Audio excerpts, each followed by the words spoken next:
Welcome to Wisdom Radio. I'm Dr. Rusty Hoffman, professor of interventional radiology at Stanford, bringing you a direct line to critical research and interventional updates. Powered by AI, curated by experts. Let's get started. We are jumping straight into some truly high-stakes medical science today. We are. We're focusing on a condition called pulmonary embolism, or PE. Yeah. It affects about 1 in every 1,000 adults globally. Every single year. It's a huge burden. A huge cause of illness and, death worldwide. And the research we're looking at today, it really tries to radically change how we treat a very specific group of these patients. Intermediate high-risk PE. Okay, so what does that actually mean? Well, these are people who, and this is the surprising part, they look stable. They're normotensive. So their blood pressure is okay. It's holding steady. But if you, look under the hood, their heart is just screaming for help. Right. And that difference, that gap between looking stable and being stable, that's the whole ballgame here, isn't it? It's everything. So how do doctors spot that hidden danger? They're looking for two really critical signals. First is imaging. Imaging evidence of severe right ventricular strain. So the RV, that's the part of the heart that pumps blood to the lungs. And when the lungs are full of clots? That chamber just strains and balloons out. The specific marker for this is the RVLV diameter ratio. The size of the right ventricle compared to the left. Exactly. And if that ratio is 1.0 or higher, it means that right side of the heart is just struggling under this massive pressure. And the second signal is elevated cardiac biomarkers. These are the blood tests. Yeah, these are molecular signs of heart distress. Things like troponin or BNP. When these are elevated, it tells the doctor that the heart muscle itself is being damaged. It just can't push against that blockage anymore. So you combine the RV strain with those distress markers. And you have a patient with at least a twofold increased risk of sudden death or what we call hemodynamic collapse. They are sitting on a ticking clock. Which has always been the big question, right? Do you intervene aggressively with all the risks that entails? Or do you stick with standard care and just hope for the best? And that is our mission for this deep dive. Yeah. We are unpacking the STORM-PE randomized controlled trial. A landmark study. Absolutely. Mm-hmm. Because it's the very first reported RCT, that's the gold standard, a randomized controlled trial to test if adding mechanical thrombectomy. Which is physically sucking the clot out. If that is safer and more effective than just sticking to anticoagulation for this specific group. We're going to find out if a quick, decisive action can clear that blockage, relieve that deadly heart strain, and, what are the trade-offs? Okay, let's unpack this. We should start with the current standard of care. For decades, it's been anticoagulation, or AC. Yes, and AC is absolutely essential. You start them on blood thinners immediately. Why? Because it stops the existing clot from getting bigger, and it prevents new clots from forming. But if AC doesn't dissolve it quick enough... It's a waiting game. It is. It relies on the body's own, natural healing process to break down that blockage over time. So it's a strategy to stop things from getting worse, but you need patience. And for a patient whose heart is already at that 1.0 ratio, they don't have time. Exactly. That existing clot is what's causing the acute pressure overload. And standard AC just offers no rapid reduction of that obstruction in those first critical hours or days. Which brings us to the new intervention in the STORM-PE trial, mechanical thrombectomy, specifically something called CAVT. Computer-Assisted Vacuum Thrombectomy. It sounds like an industrial vacuum cleaner for your arteries. Yes, that's basically the concept. But it's done endovascularly, so through the blood vessels. This system used the Lightning Flash 16F catheter. It's this sophisticated microprocessor-driven device designed to rapidly vacuum or aspirate the thrombus. So what's the computer-assisted part? The key innovation is the algorithm. It's specifically designed to get the clot out fast while, and this is crucial for safety, minimizing blood loss. So it's trying to be both fast and delicate. How did they set up the trial? It was an international effort. 22 sites, 100 normotensive patients. They were split 1-to-1. Half got the new procedure plus standard care? Right. CAVT plus AC. The other half got AC alone. And they were strict about who got in. Very strict. Acute symptoms within 14 days, and they had to meet that high-risk definition. Normotensive, RVLV ratio of 1.0 or higher, and those elevated cardiac biomarkers. Once a patient was assigned to the thrombectomy arm, How quickly did they have to move? Speed is everything here. And speed was a defining feature. The procedure was initiated within 24 hours of the baseline CT scan, and often within just 12 hours of randomization. And the actual procedure itself was incredibly brief. How brief? Well, technical success, so getting the catheter in and aspirating, was 100%. And the median thrombectomy time, just 25 minutes. 25 minutes to potentially clear a life-threatening blockage. That's moving mountains compared to waiting days for blood thinners to work. It is, which takes us right into the results. Did that speed actually lead to measurable improvements? This is where it gets really interesting. Let's talk about the primary endpoint, that measure of heart relief, the change in the RVLV ratio at 48 hours.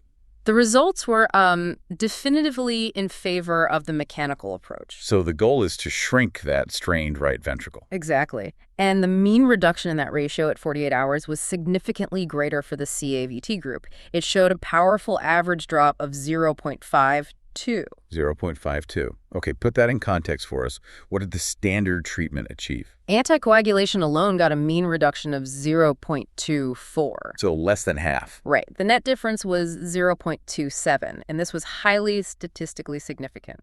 And to give you some scale here, the researchers noted that this 0.52 reduction is the largest reported RVLV ratio drop measured by CT scan among any mechanical thrombectomy trial published. To date. To date. It wasn't just a benefit, it was this uniquely potent, rapid decompression of the heart. It suggests the device is just removing a massive amount of clot almost instantly, letting the heart physically snap back. That's the interpretation. And the secondary endpoints, they back this up dramatically. Like what? We can look at the normalization rate. So normalization means the patient's RVLV ratio returned to 1.0 or below. They're sort of out of the woods based on the imaging. Okay. The CAVT group achieved this in 39.1% of patients at 48 hours. And the AC alone group? Only 13.5%. So you have a threefold higher chance of moving the patient out of that immediate danger zone within just 2 days. A fundamental difference in recovery speed. Were there other imaging signs of success? Yes, they looked directly at the clot burden itself. They have these scoring systems, the RMMS and MMS scores. Right. Both show that CAVT achieved a much greater reduction in the actual physical obstruction. And they also measured something called contrast reflux into the IVC. This is a sign of right-sided congestion. It's like the blood is backing up because the heart can't push it forward efficiently. A traffic jam in the circulatory system. A perfect analogy. And the reduction in that reflux was also way greater in the CAVT arm, 46.7% versus 25%. Every single imaging marker pointed in the same direction. The efficacy seems clear. The procedure works, and it works fast.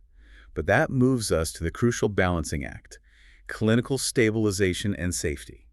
Did this aggressive intervention cause more harm? And this is where the results become truly powerful, because the imaging benefits translated to real-world patient improvements, and they do so without a major safety trade-off. Okay, let's start with the patient's clinical status.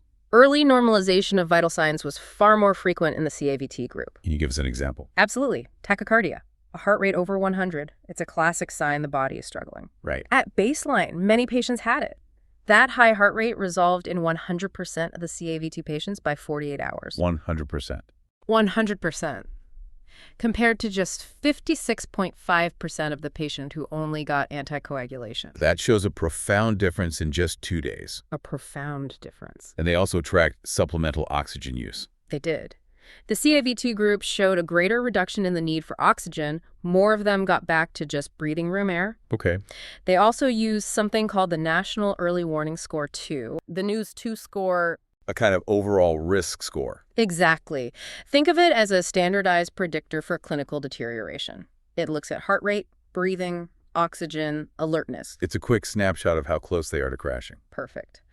The NEWS 2 score was significantly lower in the CAVT arm at 48 hours, 1.8 versus 2.7.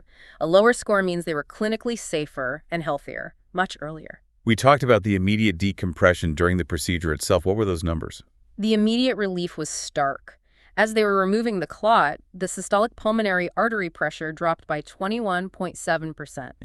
Instantly.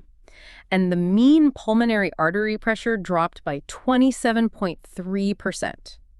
You're literally watching the right side of the heart relax as the obstruction is cleared. That's phenomenal proof. But now, let's really confront the safety data. The whole reason to avoid invasive procedures is to prevent complications like bleeding. How did the major adverse event rate, the MAE, compare in the first 7 days? This is the headline finding. The MAE rate was statistically comparable. No difference. No significant difference. 4.3% for CAVT versus 7.5% for AC alone. So they got all that superior efficacy without increasing the rate of major adverse events. That's a very powerful conclusion, especially when you look at the need for rescue therapy. Right. I understand patients in the standard care group are more likely to get worse and need an emergency procedure. Yes. 3 patients in the AC alone arm deteriorated and required rescue therapy. That means either getting systemic clot-busting drugs or mechanical thrombectomy anyway. And in the CAVT group? Only 1 patient required rescue. It suggests that going in early and being decisive actually prevents that further deterioration. I have to press this point, though. The source material noted 2 PE-related deaths in the CAVT arm, 0 in the AC arm. For a patient, that number is going to raise a serious flag. It absolutely should be scrutinized. This is why independent adjudication is so important. Okay. The Clinical Events Committee reviewed both deaths. They determined they were neither procedure nor device related. So they happened in that group, but they weren't caused by the intervention itself. That's the critical distinction. It's vital when you're assessing the actual risk of the procedure. All right, so setting aside that procedural risk, was there any other physical trade-off, like blood loss? There was one clear physiological difference, which is expected anytime you suction material out of blood vessels. More blood loss. A slightly greater amount, yes. They measured it using the hemoglobinator. The lowest your hemoglobin level drops. The reduction was greater in the CAVT arm. A 2.5 gram per deciliter drop versus 1.6 for AC. Okay, so slightly more anemic, but did this lead to more transfusions or longer hospital stays? It did not. That difference in blood loss didn't translate into any significant differences in length of hospital stay or ICU requirements. The benefit of that rapid decompression just outweighed that slight physiological trade-off. So stepping back for a moment, what does this trial really mean for clinical guidelines? This is the first RCT to prove this. It moves the needle substantially. Previously, mechanical thrombectomy was often seen as a rescue therapy, something you do when the patient is truly crashing. Wow. This evidence provides, a novel justification for making it a first-line consideration for these intermediate high-risk patients. The data suggests you can safely prevent the crash from ever happening. And you mentioned earlier that the RVLV ratio drop, that 0.52, was the largest reported. How does that stack up against other PE studies? Yeah, if we connect this to the bigger picture, it sets a new benchmark. Other trials using different types of large-bore thrombectomy systems, like the Peerless study, they reported a ratio reduction closer to 0.32. So this is significantly better. The 0.52 reduction here is significantly larger. It suggests the technology they used is exceptionally efficient at that immediate clot clearance. That is compelling. But we have to spend time on the limitations. Every trial has caveats. What are the major ones we need to consider critically? This is critical for you, the listener. First is the sample size. N equals 100 is relatively small for a major clinical trial. And small studies have risks. They always carry the risk of subtle imbalances that might influence the outcome, even if the main characteristics look similar on paper. And the primary outcome, the RVLV ratio, it isn't the ultimate measure of health, is it? That's the second major point. It's a surrogate endpoint. It's a highly predictive measure of short-term danger, but it's not a direct measure of what really matters long-term to the patient. Like mortality or quality of life? Exactly. Or functional capacity 6 months down the line. We can infer that rapid decompression will improve those things, but this trial didn't measure them long-term. So we have to keep that in mind until the follow-up data comes in. What about generalizability? Can any hospital just start doing this tomorrow and get the same results? Probably not immediately, and the authors acknowledge this. The sites in this trial were high-level institutions. They often had established workflows, these pulmonary embolism response teams, or PERTs. Dedicated teams that can move fast. Very fast. Within that 24-hour window, institutions without that smooth infrastructure might find it challenging to replicate these outcomes. And finally, a reminder that these results are very specific to the patient group they studied. Precisely.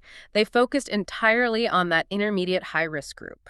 Stable blood pressure, but high strain. You cannot and should not use these results to extrapolate to high-risk PE patients who are already in shock.